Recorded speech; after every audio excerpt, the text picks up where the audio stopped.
স্বামী স্ত্রী কিংবা স্ত্রী স্বামীর লজ্জাস্থানে উত্তেজনাবশত মুখ লাগাতে পারবে কিনা, নাভির নিচের লোমের সীমানা কতটুকু কাটতে হবে। অনেকে বাচ্চা না নেওয়ার জন্য সিজারের সময় নাড় উল্টিয়ে দেয়, এটা কি জায়েজ রয়েছে? হিজড়াদের পর্দার বিধান কি? মেয়েরা হাত পায়ের নখ বড় রাখলে কি নামাজে অসুবিধা হবে? বর্তমান অনেক টেস্ট টিউব বেবি নিচ্ছে, এটা কি ইসলামে জায়েজ আছে? পাক এবং শারীরিক প্রতিবন্ধীদের ক্ষেত্রে সালাতের নির্দেশনা জানতে চাই। বিয়ের ক্ষেত্রে পাত্রের সামনে একজন মেয়ের কতটুকু পর্দা করতে হবে? আমার স্বামী বিয়ে করতে চাইছে, আমি দিতেছি না, আমার কি গুনাহ হবে? অপবিত্র অবস্থায় গাছের ফল ছিঁড়লে গাছের কোনো ক্ষতি হবে কিনা? সৌদি আরবে হাঁটু বাহির করে উজু করে, এটা সঠিক উজু হবে?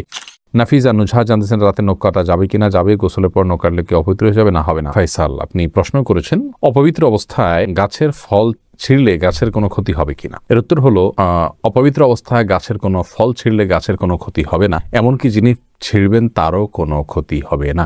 ফল ছেঁড়ার ক্ষেত্রে পবিত্রতা অপবিত্রতার বিষয়টি কোনো নিষিদ্ধ বা এরকম কিছু নয়, বরং যে কোনো অবস্থাতে আপনি প্রয়োজন হলে গাছের ফল ছিঁড়তে পারবেন। সাদ বিন আব্দুর রহিম, আপনি জানতে চেয়েছেন নাভির নিচের লোমের সীমানা কতটুকু কাটতে হবে। নাভির নিচ থেকে নিয়ে আপনার দোরানের চিপায় যে সমস্ত লোম থাকে সবগুলোকেই আপনি কাটবেন যতটুকু সম্ভব, কিছু যদি থেকে যায় তাতে অসুবিধা নেই। রেজাউল করিম জানতে চেয়েছেন বর্তমান অনেক টেস্ট টিউব বেবি নিচ্ছে, এটা কি ইসলামে জায়েজ আছে?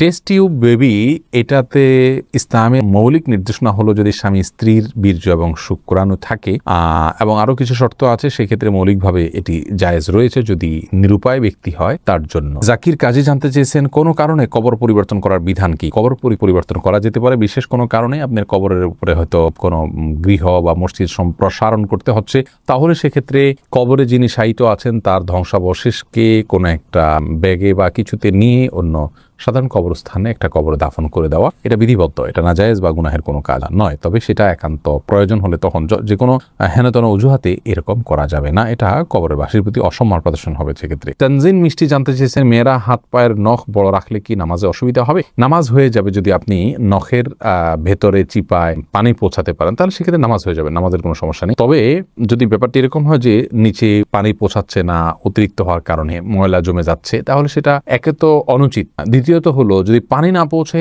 তাহলে সেক্ষেত্রে নামাজই হবে না। যেমন নখ যদি বের হয়ে থাকে তাহলে তলার অংশতে পানি পৌঁছাইতে হবে, কারণ বাইর হয়ে আছে, ওইটা আপনার দৃশ্যমান অংশ হয়ে গেল, অতএব ওখানে পানি পৌঁছাইতে হবে, সেখানে আপনাকে পানি পৌঁছাটা নিশ্চিত করতে হবে। যদি করেন তাহলে সেক্ষেত্রে নামাজ হয়ে যাবে, কিন্তু এরকম করাটা অনুচিত। এমডি জান্নাতুল ফেরদাউস জান্নাত, আপনি জানতে চেয়েছেন বাক এবং শারীরিক প্রতিবন্ধীদের ক্ষেত্রে সালাতের নির্দেশনা জানতে চাই। বাক প্রতিবন্ধী যারা, তারা মুখে যদি কোনোভাবে উচ্চারণ করতে না পারেন তাহলে সেক্ষেত্রে মনে মনে আপনার যেগুলো পাঠ করার কথা সেগুলো পাঠ করবেন এবং রুকু সেজদা স্বাভাবিক অবস্থাতে তিনি করবেন। আর শারীরিক প্রতিবন্ধী যারা, তারা যেভাবে পারেন সেভাবে সালাত আদায় করবেন। আল্লাহ রাব্বুল আলামিন বলেছেন ফাত্তাকুল্লাহ মাস্তাতা'তুম, তোমরা আল্লাহকে যতটুকু সাধ্যে কুলায় ততটুকু ভয় করো। অতএব প্রত্যেকে যার সাধ্য অনুযায়ী তার আমলগুলো সম্পাদন করতে হবে। আবু হানিফা আরিফ জানতে চেয়েছেন হিজড়াদের পর্দার বিধান কি? ভাই আবু হানিফা, হিজড়া যারা, তাদের জন্য পর্দার বিধান হলো তারা সাধারণ অবস্থাতে যদি পুরুষের সাথে তাদের সাদৃশ্যটা বেশি হয় তাহলে সেক্ষেত্রে তারা পুরুষদের সাথে দেখা করবেন, মেয়েদের সাথে পর্দা করবেন। আর যদি তাদের শারীরিক গঠন মেয়েদের আলামত, মেয়েদের শরীরের গঠনটা তাদের মধ্যে বেশি থাকে, পুরুষের গঠনটা কম থাকে, তাহলে সেক্ষেত্রে মেয়েদের বিধান তাদের জন্য প্রযোজ্য হবে, তারা পুরুষদের সাথে পর্দা করবেন। এটা হলো একটি মত এবং সবচেয়ে প্রসিদ্ধ এবং গ্রহণযোগ্য মত। এছাড়া হিজড়াদেরকে নিয়ে আরো নানা রকমের মত রয়েছে ওলামায়ে কেরামের। নার্গিস আক্তার জানতে চেয়েছেন মেয়েদের নামাজ ভাঙতির সময়ে কি কি আমল করা যাবে? যখন নামাজ থাকবে না সে সময় তিনি সব কাজ করতে পারবেন, শুধু নামাজ পড়বেন না, রোজা রাখবেন না, স্ত্রী সহবাস করবেন না, তওয়াফ করবেন না, এছাড়া সব কাজ করতে পারেন। কোরআনে কারীম স্পর্শ করা বা তেলাওয়াত করা, স্পর্শ করতে পারবেন না, তেলাওয়াত করার বিষয়টি বিতর্কিত বা এটা নিয়ে আলোচনা রয়েছে, অনেক ওলামায়ে কেরাম এটাকে অনুমোদন দিয়েছেন, সৌদি আরবের স্কলাররা অনুমোদন দিয়েছেন, তবে অন্যান্য ইমামগণ এটার অনুমোদন দেননি। কিন্তু তারা তিনি শুনতে পারবেন, জিকির করতে পারবেন, দুরূদ করতে পারবেন, ইস্তেগফার করতে পারবেন, ইসলামিক বই পুস্তক পড়তে পারবেন, এই সমস্ত কাজগুলো করা তার জন্য জায়েজ রয়েছে। তবে শারমিন শিবলি জানতে চেয়েছেন অনেকে বাচ্চা না নেওয়ার জন্য সিজারের সময় নাড় উল্টিয়ে দেয়, এটা কি জায়েজ রয়েছে? সাময়িক যদি হয় এটা তাহলে এটা জায়েজ রয়েছে, যদি স্থায়ী হয় তাহলে এটা জায়েজ নাই। মাহমুদুল হোসেন মিমু, আপনি জানতে চেয়েছেন বিয়ের ক্ষেত্রে পাত্রের সামনে একজন মেয়ের কতটুকু পর্দা করতে হবে? সাধারণ চেহারা, মুখাবয়ব, এটা দেখার নির্দেশনা রয়েছে। রাসূলুল্লাহ আকরাম সাল্লাল্লাহু আলাইহি ওয়াসাল্লাম একজন সাহাবীকে বিয়ের প্রস্তাব দিয়েছেন কোন একজন মেয়েকে, তিনি বলেছেন ফানজুর ইলাইহা, তুমি তাকে দেখে নাও। অন্য এক বর্ণনায় আসছে তিনি বলেছেন ফাইন্না ফি আয়ুনিল আনসারি, সেই আনসারী মেয়েকে বিয়ের প্রস্তাব করেছেন মুহাজির সাহাবী, তখন বলেছেন আনসারীদের চোখে একটু অসুবিধা আছে, অর্থাৎ ঘোলাটে ভাব বা কিছু একটা আছে, আঞ্চলিক তখন তিনি বলেছেন যে তুমি দেখে নাও, তোমার ভালো লাগে তুমি করো। তো এখান থেকে বোঝা যায় যে সাধারণ যে অঙ্গগুলো আছে, হাত পা মুখ, এগুলো দেখবে। এর বাইরে এই প্রকাশ্য অঙ্গ ছাড়া তার অন্য কোনো অঙ্গ দেখতে যাবে না। চুল, মাথার চুল দেখতে পারে, এই জাতীয় বিষয়গুলো দেখবে। বাহ্যিক যে অঙ্গগুলো থাকে সেগুলো। মাহমুদুল্লাহ এই আইডি থেকে আপনি জানতে চেয়েছেন, আমার স্বামী বিয়ে করতে চাইছে, আমি দিতেছি না, আমার কি গুনাহ হবে? তাহলে পুরুষ আইডি থেকে কোনো বোন হয়তো প্রশ্ন করেছেন। দেখুন, আপনার স্বামী যদি বিয়ে করতে চান আর আপনি তাকে বিবাহ করতে না দেন, যৌক্তিক কারণে যদি মানা করেন, তাহলে তো ঠিক আছে। যেমন স্বামীর সেরকম আর্থিক সক্ষমতা নেই, শারীরিক সক্ষমতা নেই, বিবাহ করার মতো পরিবেশ তার জন্য নেই, তাহলে সেক্ষেত্রে আপনি বাধা দিতে পারেন। কিন্তু সেগুলো যদি তার থাকে, তাহলে সেক্ষেত্রে আপনার জন্য বাধা দেওয়া উচিত নয়। তবে হ্যাঁ, এই কারণে আপনার গুনাহ হবে আমি সেটা বলবো না। বাধা আপনি দিতে পারেন এই অর্থে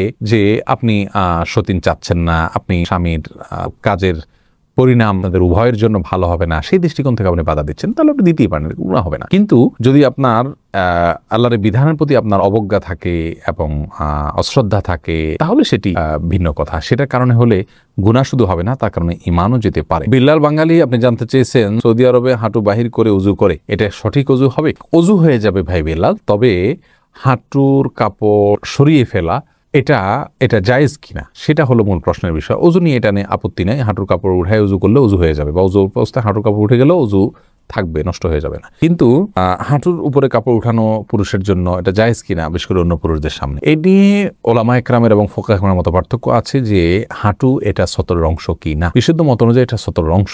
তবে সৌদি আরবের ওলামা একরাম এবং অনেকের মতেই আপনার হাঁটু এটা সতরের অংশ নয়। যেহেতু এটা সতরের অংশ নয়, যার কারণে এটা উন্মুক্ত হলে গুনাহ হবে না। এটার একটা যৌক্তিক ব্যাখ্যা এবং কারণ তাদের কাছে আছে, যার কারণে সেটাকে আমরা খারাপ সেন্সে দেখব না। তবে হ্যাঁ, একজন মুসলিমের জন্য যথাসম্ভব লাজ, লজ্জা এবং আপনার এই জাতীয় বিষয়গুলোর প্রতি খেয়াল রাখা উচিত, যাতে করে অন্যের সামনে তার ব্যক্তিত্ব রক্ষা হয়। ওসমান ইবনে আফফান রাদিয়াল্লাহু তাআলা আনহুর পায়ের গোছা পর্যন্ত কখনো দেখা যেত না। তিনি এতটা নিজেকে সংযত রাখতেন এবং কাপড় চোপড়ে আবৃত্তি করে রাখতেন। এটা এক ধরনের ভদ্রতা। যাই হোক, শরীয়তের বিধানের কথা বলতে গেলে যেহেতু একটা শরঈ ব্যাখ্যা রয়েছে তাদের কাছে, যার কারণে সেটাকে আমরা হারাম বা গুনাহ বলতে পারবো না। তারিয়া আলম আপনি জানতে চেয়েছেন, কেউ বদদোয়া করলে এই বদদোয়া কাটানোর জন্য কি করতে হবে? বদদোয়া কাটানোর কোনো সিস্টেম নেই। আল্লাহর কাছে ইস্তেগফার করবেন এবং চেষ্টা করবেন ভালো পথে থাকার জন্য, আল্লাহর কাছে আশ্রয় চাইবেন। এনাম জানতে চেয়েছেন, চিরকুমার থাকা কি জায়েজ আছে? না, চিরকুমার থাকা জায়েজ নাই, যদি কেউ এটাকে সওয়াবের কাজ মনে করেন। হ্যাঁ, দিনের কোনো কাজ, বড় কোনো দায়িত্ব পালন করতে গিয়ে, দিনের জ্ঞান অর্জন করতে গিয়ে তিনি বিয়ে করার সুযোগ পাচ্ছেন না, তাহলে সেটা তার জন্য জায়েজ রয়েছে, এইটুকু বলা যেতে পারে। তবে রাসূল করিম সাল্লাল্লাহু আলাইহি সাল্লাম বিবাহ না করে থাকার বিষয়টিকে সমালোচনা করেছেন এবং তিনি বলেছেন যে তোমরা বিবাহ করো, বিবাহ আমার সুন্নাহর অন্তর্ভুক্ত। এই জন্য বিবাহ করে, সংসার করে, তার ফাঁকে ফাঁকে ইবাদতবন্দি করে ইলম শেখা, সেটা হলো উচিত এবং উত্তম। রিজওয়ানুর রহমান হৃদয় জানতে চেয়েছেন, স্বামী স্ত্রী কিংবা স্ত্রী স্বামীর লজ্জাস্থানে উত্তেজনাবশত মুখ লাগাতে পারবে কিনা? এটা ঘৃণ্য কাজ ইসলামী শরীয়তে। এটি আর কিছু না হলো মাকরুহ, কমপক্ষে হারাম সরাসরি না হলো মাকরুহ, অপছন্দনীয় কাজ।